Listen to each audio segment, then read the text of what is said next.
இதே மாதிரி சப்போர்ட் பண்ணிட்டு இருந்தீங்கன்னா என்னென்ன பிரச்சனை, அதாவது வீடியோல எதுவும் பிடிக்கலையா அதை கமெண்ட் பண்ணுங்க. மிச்சப்படி எந்த பிரச்சனையா இருந்தாலும் சொல்லுங்க. உங்களால முடிஞ்ச கண்டென்ட் நீங்க சொன்னீங்கன்னா அதையுமே நாங்க எடுத்து போடுவோம். அதோட சேர்த்து நீங்க முழு வீடியோவையும் முழுசா பாருங்க. முடிஞ்ச அளவு உங்களுக்கு பிடிக்கலைனாலும் அதுல உள்ள கருத்து என்னங்கிறத லாஸ்ட் வரையும் பாத்தீங்கன்னா தான் உங்களுக்கான கருத்து புரியும். நீங்க பாதியிலே ஸ்கிப் பண்ணிட்டு போறதுனால அல்காரிதம் எங்களை டவுன் பண்ணி தான் விடும். நீங்க அதனால முதல்ல இருந்து கடைசி வரையும் ஆஃப் டு எண்ட் எல்லாமே பாத்தீங்கன்னா தான் கரெக்டா இருக்கும். அதே மாதிரி உங்களால பிடிச்சிருந்துச்சுன்னா லைக் பண்ணுங்க.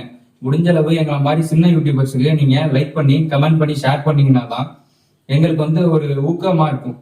கமெண்ட் பண்ணுங்க, முடிஞ்ச அளவு சப்ஸ்கிரைப் பண்ணுங்க. நன்றி.